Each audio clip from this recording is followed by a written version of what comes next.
Hello friends, तो कैसे हैं आप सब। तो फिर से आप लोगों का हमारे चैनल में स्वागत है। तो फिर से हम लोग एक नया टॉपिक के साथ प्रस्तुत हुए हैं और वो हमारा टॉपिक क्या है, केमिकल रिएक्शन ऑफ फिनॉल। पिछले लेक्चर में हम लोग पढ़े थे केमिकल रिएक्शन ऑफ अल्कोहल, अब पढ़ेंगे केमिकल रिएक्शन ऑफ फिनॉल। तो इसमें 8-9 रिएक्शन है, इसमें देख लेते हैं। तो हमारा रिएक्शन विथ FeCl3 जो होता है ये हमारा क्या है, टेस्ट है। तो ये आप लोग देख लीजिए, बोर्ड्स में तो पूछने का कम चांस है, लेकिन बाकी कोई भी कॉम्पिटिटिव एग्जाम में पूछ सकता है। तो इसका काम क्या है, तो ये टेस्ट है फिनॉल का।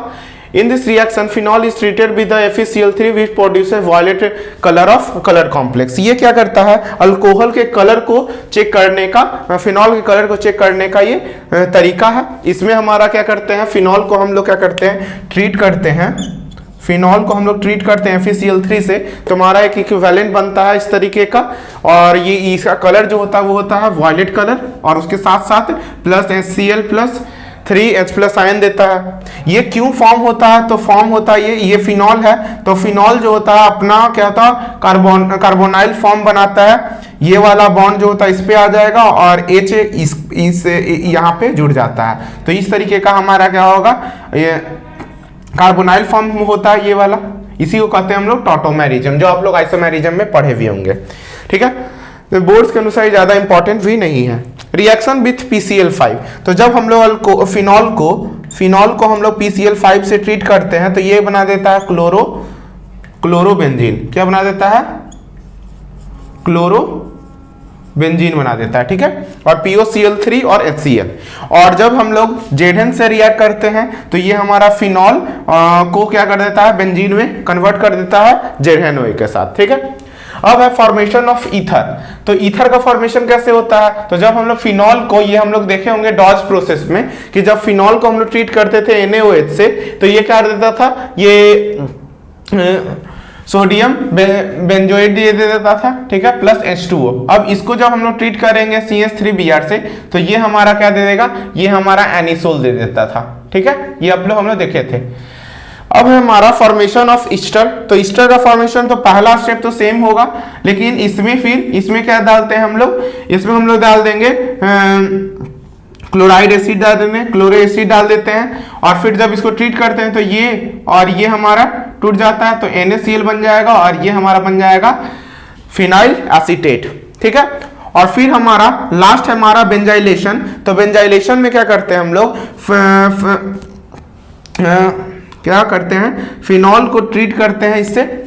ठीक है, और जब इसको ट्रीट करते हैं NaOH के प्रेजेंस में, तो ये हमारा बन जाता है ईस्टर बन जाता है। इसका नाम क्या है, फिनाइल बेंजोएट प्लस HCl और H2O। ठीक है, तो इस तरीके से हम लोग ये सब रिएक्शन कर लिए, और 5-6 रिएक्शन है वो हम लोग देख लेते हैं। हमारा फॉर्मेशन ऑफ एनिलीन, जब हम लोग फिनोल को NH3 से ट्रीट करते हैं ZnCl के प्रेजेंस में, तो ये हमारा देता है एनिलीन। ठीक है, रिएक्शन विथ पेंटा सल्फाइड। ठीक है, ये है हमारा P2S5। ठीक है, पेंटा सल्फाइड।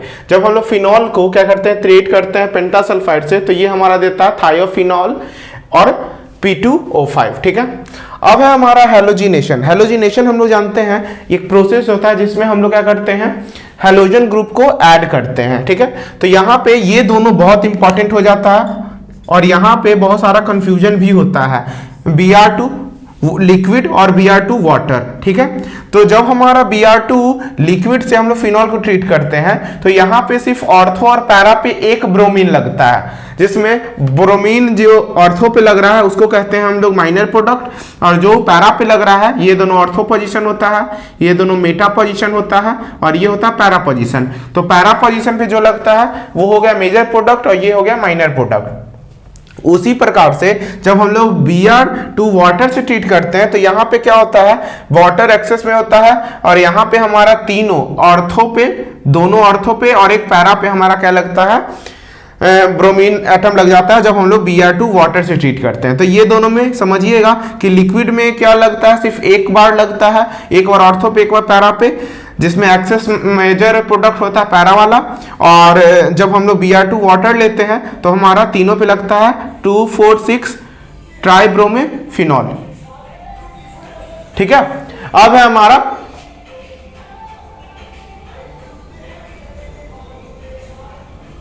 अब है हमारा सल्फोनेशन, ये हो गया फिनॉल। तो फिनॉल जब ट्रीट करते हैं H2SO4 के प्रेजेंस में तो ये देता है एक ऑर्थो पोजीशन पे और एक पैरा पोजीशन पे देगा, इसको कहते हैं ortho hydroxy phenyl sulphonic acid, और इसमें कहते हैं SO3H लगेगा तो इसको कहेंगे para hydroxy phenyl sulphonic acid. अब है नाइट्रेशन, तो नाइट्रेशन भी इजी प्रोसेस है, इसमें दो प्रोसेस है, एक बार डाइल्यूट यूज करेंगे, एक बार कॉन्सेंट्रेटेड यूज करेंगे। जब डाइल्यूट यूज करेंगे तो एक बार NO2 ग्रुप लगेगा, और जब कॉन्सेंट्रेटेड ग्रुप लगाएंगे तो तीनों पे दोनों ऑर्थो और एक पैरा पे हमारा NO2 ग्रुप लगेगा, और उसको हम लोग क्या कहेंगे, पिक्रिक एसिड कहेंगे। और ये दोनों रिएक्शन तो आपको पहले भी पढ़ाया गया, फ्रीडल क्राफ्ट अल्काइलेशन रिएक्शन और फ्रीडल क्राफ्ट एसाइलेशन रिएक्शन। इसमें क्या करते हैं, जब फिनॉल को ट्रीट करते हैं CH3Cl के साथ तो ये हमारा देता है ऑर्थो मिथाइल फिनॉल। ये समझ रहे होंगे कि यहाँ पे क्या है, एक ऑर्थो पे एक पैरा पे। उसी तरीके से यहाँ पे फ्रीडल क्राफ्ट एसाइलेशन रिएक्शन में जब हम लोग इसको ट्रीट करते हैं एसिटिक क्लोराइड को, तो यहाँ पे हमारा ये हमारा फिनॉल के साथ इसको ट्रीट करेंगे तो ये हमारा देगा ऑर्थो हाइड्रोक्सी एसीटोफिनॉन, और यहाँ पे देगा पैरा हाइड्रोक्सी एसीटोफिनॉन। तो ये हमारा यहाँ मेजर होता है, ये होता है क्या, माइनर। तो अब हमारा 3 रिएक्शन है, उसमें सबसे इंपॉर्टेंट जो है रीमन टीमन रिएक्शन, तो उसको हम लोग अच्छे से देखेंगे। ठीक है, चलिए देखते हैं। तो ये हमारा 3 रिएक्शन है, ये सबसे इंपॉर्टेंट है रीमन टीमन रिएक्शन। ये दोनों इंपॉर्टेंट है क्योंकि दोनों एनसीईआरटी में दिया हुआ है, तो दोनों आपसे पूछा जा सकता है। ठीक है, तो इसमें देख लेते हैं।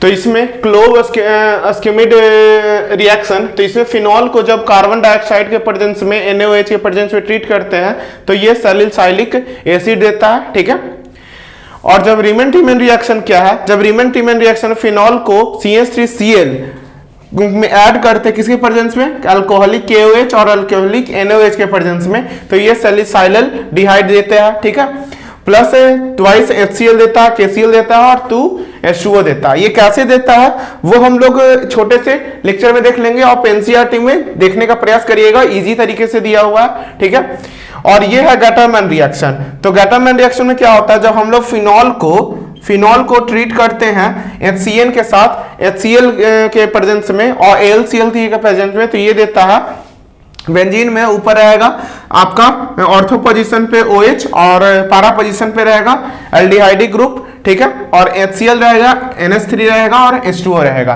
तो इस तरीके से हमारा ये पूरा केमिकल रिएक्शन ऑफ फिनॉल खत्म होता है। अब हम लोग क्या करेंगे, अब हम लोग पढ़ेंगे ईथर। ठीक है, तो आप लोग पढ़ते रहिए, धन्यवाद।